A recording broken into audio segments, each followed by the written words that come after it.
What's going on, Giants fans? In today's show, we're going to touch on Sauce Gardner and Kayvon Thibodeaux. So I want you to let me know, if you could only choose one in the 2022 NFL Draft, who would it be? Go down in the comments and type SG if you think Sauce Gardner is the pick, or if you want Kayvon Thibodeaux wearing New York Giants blue, go down in the comments and type KT.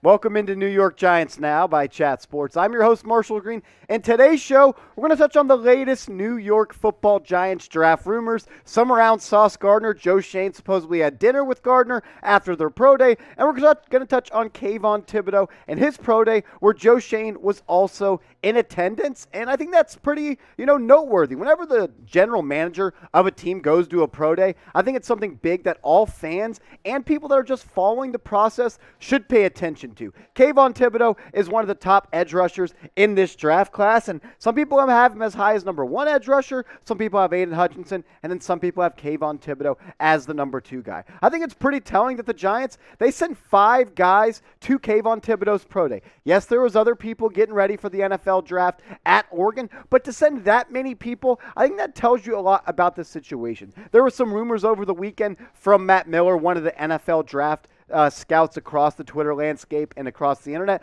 that said some telling things about Kayvon Thibodeaux. He said he's really struggled in interviews at the NFL Combine and at his pro day. Some questions were raised, and people are seeing him fall down their draft boards because of interviews and the lack of want to be great. But I thought what Kayvon Thibodeaux had to say about his pro day said a lot about the type of person he is and the type of results that he expects in the National Football League. This is what he said.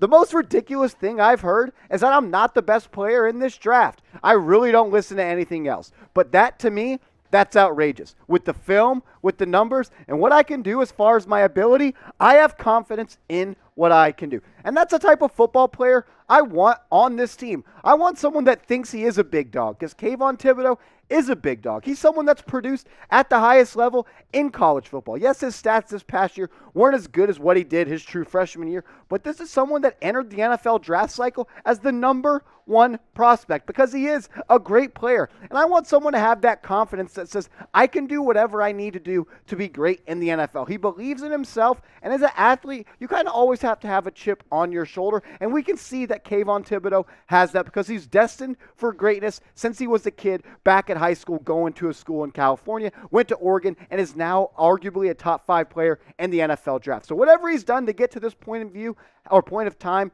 has worked for him, and I like him having that chip on his shoulder. But let me know. Maybe pick 5, maybe pick 7, whichever one it is. Do you think the Giants should draft him? There's some questions about his work ethic, his want to be great. Is he really someone that can come in and be a dominant pass rusher? You be the judge. Take the seat of Joe Schoen. Type D for draft, or you can go down and type P for pass.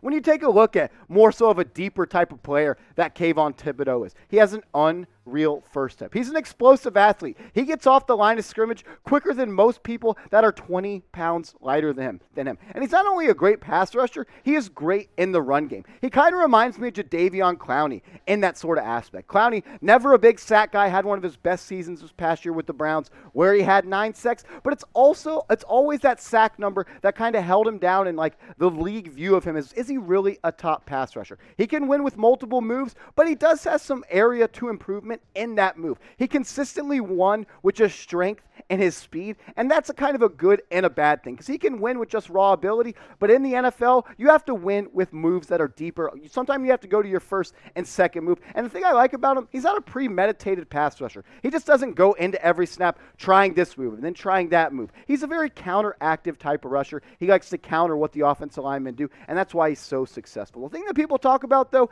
is does he want to be great? Well, the numbers on screen, what he did in his career at Oregon, I say that's pretty damn great. In his freshman year, as a true freshman, he had 10 sacks, 19 QB hurries. He had someone that played 14 games, 20 career QB hits, 36 career tackles for loss, 22 sacks. This is someone that had 74 reps where he got pressure on the quarterbacks and put them in an uncomfortable situation.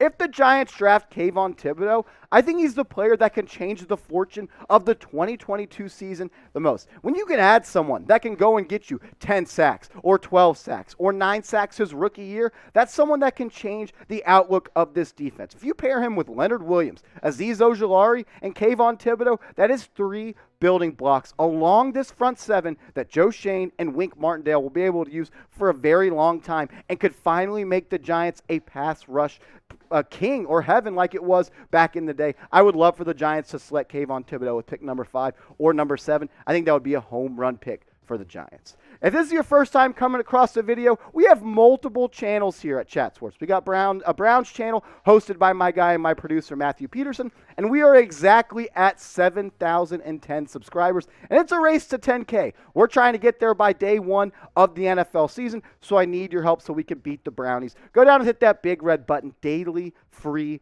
videos on the latest Giants news, rumors. We're going live for the NFL drafts for pick 5 and 7, so hit that big red button and join the fam for nonstop Giants coverage all year long.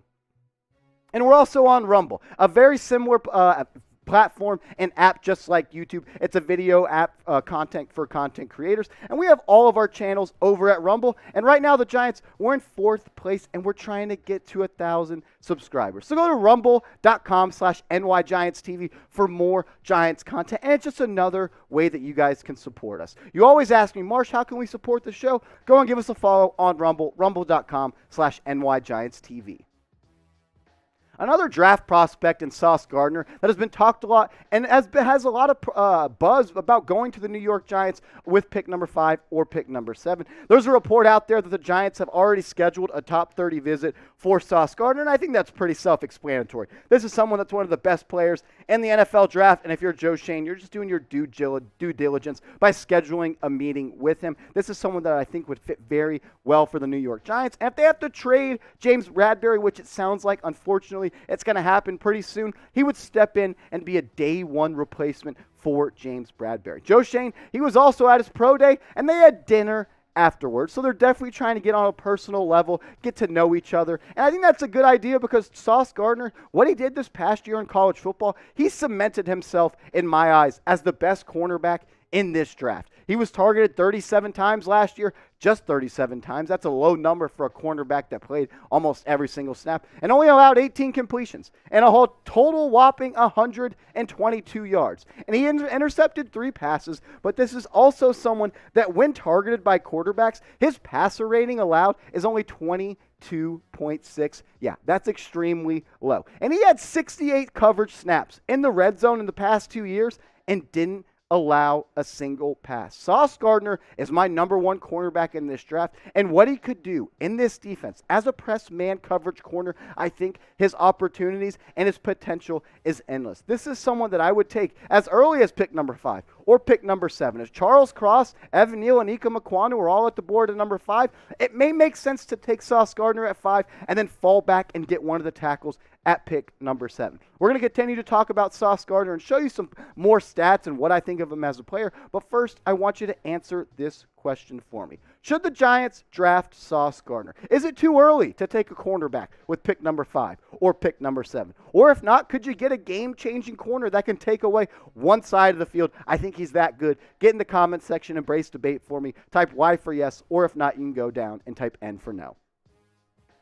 Sauce Gardner in a Don Wink Martindale system, I think would be fire. This is someone that you can put on the opposite side of Adoree Jackson, and he can lock up receivers. He has the ability to travel, but I think if you just put him on one side and say, hey, don't let this guy beat us, that's something that Sauce Gardner can do at a very elite level. This guy is the number 1 press man corner in the NFL draft. He had almost 400 snaps in a press type of role last year, a true man-to-man corner. They just don't make corners like that. That's 6'3", 190 pounds, that ran a 4.4 40, that's long and lanky and a press guy, and that can travel and cover receivers on the outside and move a little bit into the slot. His career completion percentage allowed is 43.4.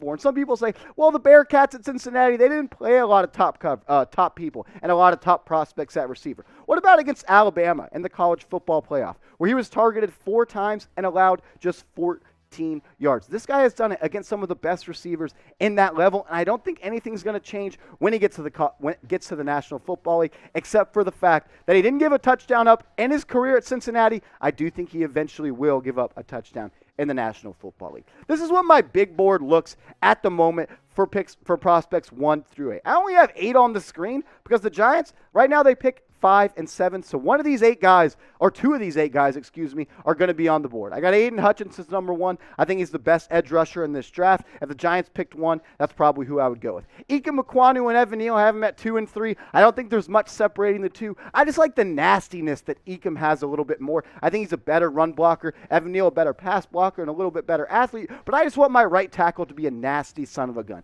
Kyle Hamilton, I think he's one of the best players in this draft, the best defensive back, a true 3-down safety that can play at every single position. Then I have Kayvon Thibodeaux, number 5. I would love for him to be a New York Giant. I got Sauce Gardner, number 6. Trayvon Walker at number 7. I would like to see a little more production from him at Georgia, but he checks every other box, all the athletic traits he has, and someone that has played at every single position across the front 7. Then number 8, I have Garrett Wilson. I thought about putting Charles Cross here, but I think Garrett Wilson is the best receiver in this class, and he can come in and be a day one starter for a team that needs a receiver. I appreciate everyone that's watched today's show. If you made it this far, you're a real one, so go and give us a like. Give me a follow on Twitter at @MarshallGreen_. I'd appreciate it. I'm trying to get to 2,000 followers, so give me a follow at @MarshallGreen_.